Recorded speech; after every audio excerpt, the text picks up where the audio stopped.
Di negeri dongeng yang jauh, di mana banyak makhluk mistis hidup di bawah kekuasaan roh kerajaan, ada dua kakak beradik putri roh yang cantik dan berbakat bernama Jenna dan Bonnie.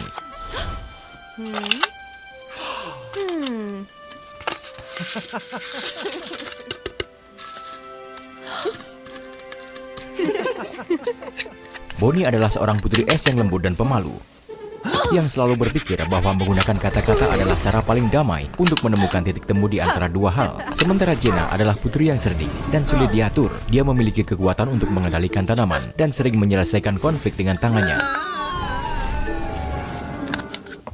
Belum lama ini, Jenna melihat Bonnie yang cantik berteman dengan penyihir rubah Felix, yang sangat dekat dengan orang tuanya. Jenna pun mencurigai sesuatu. Apalagi saat orang tua mereka yang semakin tua dan lemah mulai membuat surat wasiat. Bonnie dan Felix semakin akrab. Pada saat orang tua mereka meninggal, sebagai anak sulung yang seharusnya naik tahta, Jenna tercengang saat mendengar isi surat wasiat. Bonnie yang menjadi ratu dan orang yang paling tinggi kedudukannya. Dia juga mengetahui di mana permata kerajaan disembunyikan, harta karun yang menjaga cahaya dan merupakan ramuan pusaka kerajaan kita. Bonnie adalah orang yang lemah lembut, mudah terombang-ambing oleh pikiran orang lain. Bagaimana dia bisa menjadi ratu? Pasti ada yang salah, aku merasakannya. Atau ada seseorang yang telah mengubah surat wasiat ini. Bisa jadi orang pertama yang memegangnya. Ini... Jenna, tolong tenang dan mari kita atasi ini. Bagaimanapun, ini adalah tulisan tangan orang tua kita. Tidak mungkin ada kesalahan. Aku mengerti, selama ini kau ingin menjadi ratu. Tapi tentunya orang tua kita punya alasan untuk membuat keputusan ini. Jadi tolong, terimalah kenyataan ini dan dukung aku memimpin negeri ini. Jenna berpikir masih ada banyak rahasia yang disembunyikan. Namun di hadapan perlawanan orang banyak, dia pun pergi.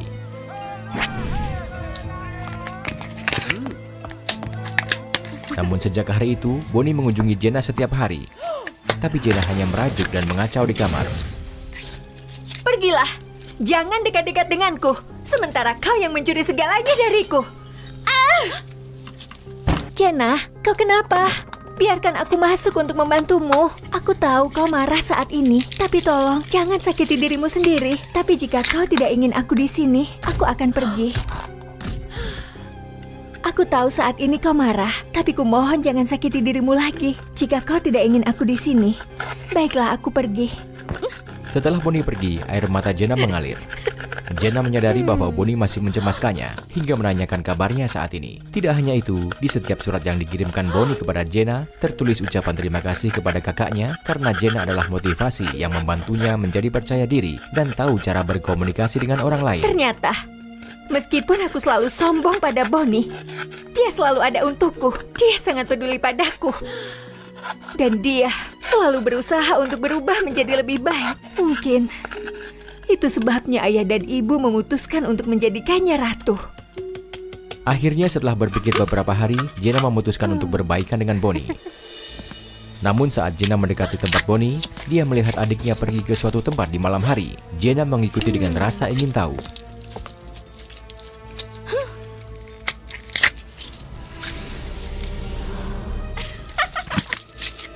Saat tiba, Jenna mendapati Bonnie diam-diam pergi ke tempat permata kerajaan disembunyikan, lalu menyelinap untuk mengambilnya.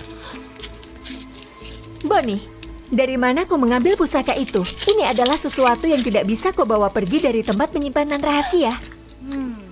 Aku membawanya keluar untuk membersihkan dan menguji sihirnya, jadi tolong menjauhlah.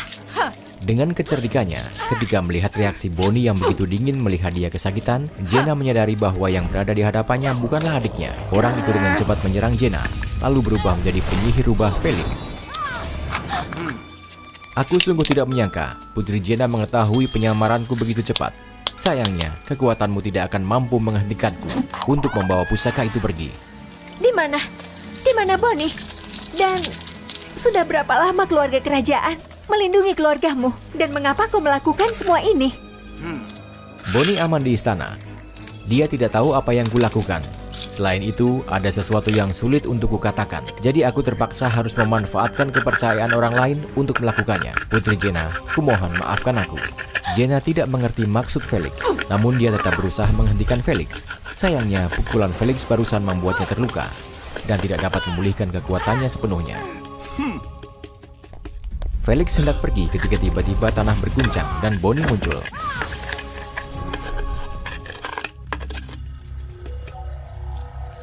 Ternyata selama ini Felix terus bertanya pada Bonnie di mana permata itu disimpan. Namun Bonnie mengikuti aturan, tidak mengatakan apapun. Jika aku tahu kau tidak mau membantuku, aku tidak akan repot-repot mengubah namamu di surat wasiat. Apa maksudmu? Lalu Felix menceritakan semuanya, bahwa ketika dia menerima surat wasiat, dia tahu jika kedua bersaudara itu naik tahta. Felix hanya merubah isi wasiat yang tertulis, menjadikan Bonnie, sang adik yang lembut dan dapat dipercaya, sebagai penerus untuk naik tahta. Setelah mengetahui hal ini, Bonnie bergegas hendak menemui Jenna untuk menceritakan semuanya. Namun Felix pun mencuri petanya, menguncinya dengan sihirnya dan pergi. Sulit bagi Bonnie untuk mendapatkan sihir yang cukup untuk keluar. Demi kebaikan semuanya, kembalikan permata itu kepada kami. Aku tidak bisa. Jangan memojokkanku, atau aku tidak akan mundur. Lalu Felix menggunakan sihirnya untuk menakut-nakuti dua bersaudara itu dan tidak sengaja menyebabkan sebuah bongkahan es menembak dengan keras ke arah mereka. Jenna dengan cepat menangkis pukulan itu dan terluka parah. Saat itu adik Felix yang sakit mendengar suara keras. Lalu ia datang untuk melihat dan meminta Felix untuk berhenti. Ternyata Felix ingin menyelamatkan nyawa adiknya yang sakit parah. Dan karena permata itu adalah pusaka kerajaan, tentu saja tidak bisa diberikan. Terpaksa, Felix mengkhianati keluarga kerajaan dan mencuri permata untuk menyelamatkan adiknya. Tetapi, walaupun tujuannya baik, kau melakukan hal yang salah, jadi aku tidak bisa memaafkanmu. Bonnie melihat Jenna terluka. Dia pun ingin mengambil permata itu untuk menyelamatkan kakaknya. Namun anehnya, Jenna menghentikannya. Bonnie, memang benar permata ini sangat berharga. Dan selama ini aku begitu egois. Aku tidak akan pernah mengizinkan permata ini digunakan oleh siapapun untuk tujuan yang baik atau buruk. Tapi berkat Bonnie, aku mengerti betapa dekatnya kasih sayang antara kakak dan adik yang sanggup berkorban satu sama lain. Oleh karena itu, aku bersedia memberikan permata ini kepadamu untuk menyelamatkan adikmu. Tapi bagaimana denganmu? Aku ingin bersamamu selamanya. Bonnie, meskipun aku tidak berada di sisimu dalam perjalananmu berikutnya, aku bahagia melihatmu tumbuh menjadi dirimu sendiri. Jadilah ratu yang baik. Dan gunakan permata ini untuk menyelamatkan adik Felix. Setelah itu, Bonnie menyerahkan permata itu kepada Felix untuk menyelamatkan adiknya. Akhirnya, adik Felix selamat. Namun Jenna lambat laun menghilang di pelukan Bonnie. Tiba-tiba muncullah cahaya dari langit menyinari Jenna dan mengubahnya menjadi bola roh kecil. Ternyata karena pengorbanan dan kedewasaan Jenna, orang tuanya di surga membantunya untuk hidup kembali dalam wujud yang berbeda agar dua bersaudara itu dapat bertemu kembali. Sementara itu, Felix sangat menyesali kesalahannya sehingga dia memutuskan untuk pergi dari Bonnie dan berjanji akan mengabdikan dirinya untuk membantu kerajaan dengan orang yang lebih baik. Setelah itu, bola roh kecil Jenna terus menemani Bonnie di jalan yang sulit. Kedamaian adalah sesuatu yang selalu didambakan oleh semua orang. Tak ada yang tahu bahwa perang antara malaikat dan iblis selalu terjadi. Dan para malaikat selalu berjuang tanpa henti untuk menjaga kedamaian itu. Tak ada yang tahu betapa sulitnya perang ini. Bahkan pengorbanan diam-diam yang tak perlu dibalas.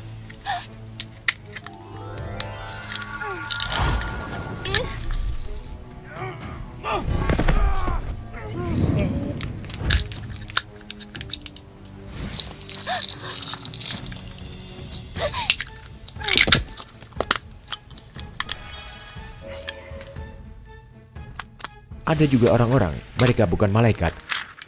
Namun pengorbanannya membuat mereka pantas disebut malaikat.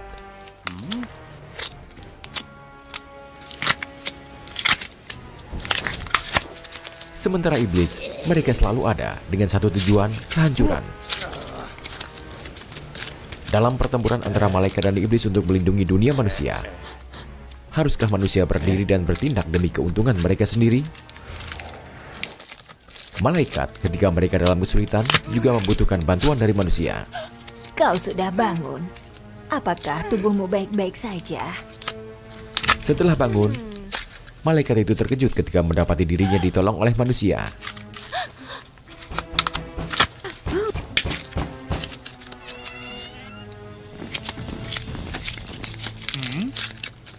Dia juga terkejut melihat iblis hidup dengan manusia.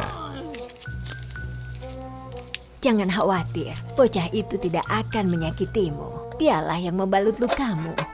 Ternyata orang ini bukan iblis. Sangat kontras dengan penampilannya yang menakutkan. Dia baik hati. Binatang juga dapat merasakan hati yang tulus dan menanggapinya dengan cara yang manis. Merasakan semua itu, dia merasa sedikit lebih aman. Setelah mengetahui keadaan keluarganya, dia tahu bahwa mereka kini hanyalah orang biasa. Namun semakin tua usianya, mereka semakin bodoh, jelek, dan aneh penampilannya. Penduduk desa mengira bahwa anak laki-laki itu dirasuki oleh iblis, sehingga mereka mengusir dia dan ibunya dari desa. Mencari nafkah di luar dengan menanam tumbuhan dan membuat pemuda itu sangat paham tentang pengobatan. Aku tidak menyangka hidupmu begitu menyedihkan. Tapi setidaknya di sini tidak ada perang. Seperti, dari mana asalmu? Apakah di tempatmu ada perang? Aku dari surga. Kalian biasa menyebut kami dengan malaikat. Untuk membuktikan perkataannya, sang malaikat menggunakan kekuatannya untuk menyembuhkan binatang kecil itu. Dihadapkan pada kekuatan itu, manusia benar-benar takluk. Kekuatan malaikat sangat berguna dalam situasi seperti ini. Namun seperti yang kalian lihat, kekuatanku sangat lemah. Aku perlu waktu untuk pulih sebelum kembali ke surga. Kami menghadapi dunia iblis agar kami bisa melindungi manusia. Kami merasa sangat terhormat memiliki kesempatan untuk merawat malaikat. Jangan bersikap seperti itu. Lagi pula, aku tidak ingin memperlihatkan kemampuan ini sebelum aku pulih sepenuhnya. Iblis bisa menciumnya dan datang kemari untuk menyerang. Jika memungkinkan, bantu aku untuk menyembunyikan siapa aku sebenarnya. Apa ada orang di sini? Buka pintunya. Tampaknya penduduk desa mulai mengganggu mereka lagi. Apa yang bisa kubantu? Tadi malam seseorang menghancurkan tanaman kami. Beritahu kami apa yang harus kami lakukan sekarang. Kami tidak ada hubungannya dengan hal itu. Mengapa tidak?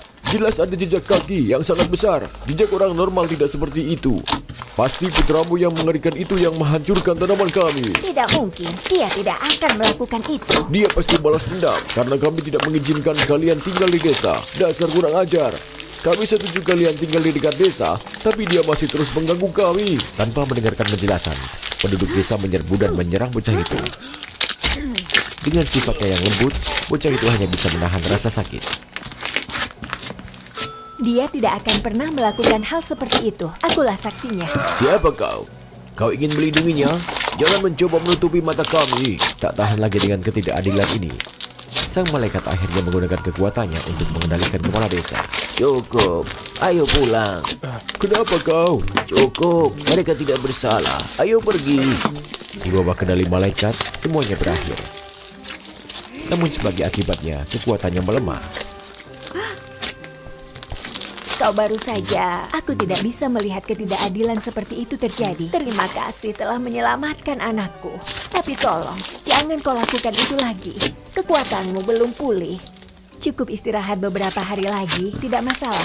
Urus anakmu dulu. Setelah kekuatan sang malaikat habis, kepala desa pun terlepas dari pengaruhnya. Kepala desa, ada apa denganmu? Apa yang terjadi? Bukankah kita ada di rumah mereka? Apa katamu? Kaulah yang mengatakan mereka tidak bersalah dan menyeret kami pulang. Mungkinkah itu terjadi karena gadis itu menggunakan ilmu sihir padaku? Bagus. Aku akan membawa lebih banyak orang. Apa yang akan kalian lakukan?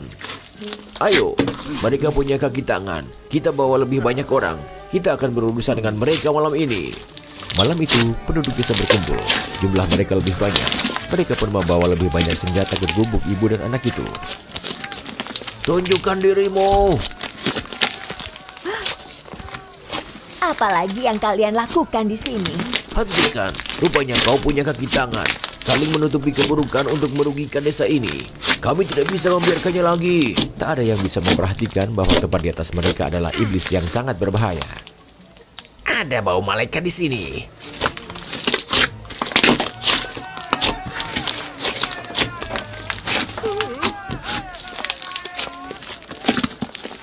Itu dia, bau tak sedap terpancar darinya. Apa Apa yang kalian lakukan? Anakku tidak akan pernah berani menginjak semut. Dia selembut anak kelinci. Kenapa kalian melakukan ini kepada kami? Kumohon, jangan lagi ganggu keluarga kami. Dan kau juga. Jangan coba-coba melakukan hal gila di sini. Meski dalam masalah, bocah itu tetap menyadari bahaya yang mendekat dan menyelamatkan orang-orang di sekitarnya. Dia memukul orang, dia tidak patuh. Ada iblis, ya Tuhan. Di hadapan iblis, manusia biasa tidak mampu menjaga ketenangannya. Anak laki-laki itu melihat sang iblis mulai menyerangnya. Dia pun mulai melawan. Dengan fisik dan kekuatannya yang luar biasa, anak itu masih mampu melawan sang iblis. Penduduk desa menyadari selama ini tidak pernah melawan ketika dipukul oleh mereka. Mereka mulai merasa malu atas tindakan mereka. Mereka merasa sangat buruk. Biarkan aku keluar. Kau tidak akan bisa mengalahkan dia. Tidak perlu. Percayalah pada anakku. Biarkan dia menjadi kuat kali ini dan mengatasi tantangan ini. Jika dia mendapat bantuan dari orang lain, dia tidak akan bisa mendapatkan pengakuan dari orang lain dan akan selalu merasa rendah diri. Ayo, hancurkan iblis itu. Pertempuran berlangsung hingga fajar, membuat bocah itu lelah. Untunglah, sinar matahari pertama memperlihatkan kelemahan iblis itu.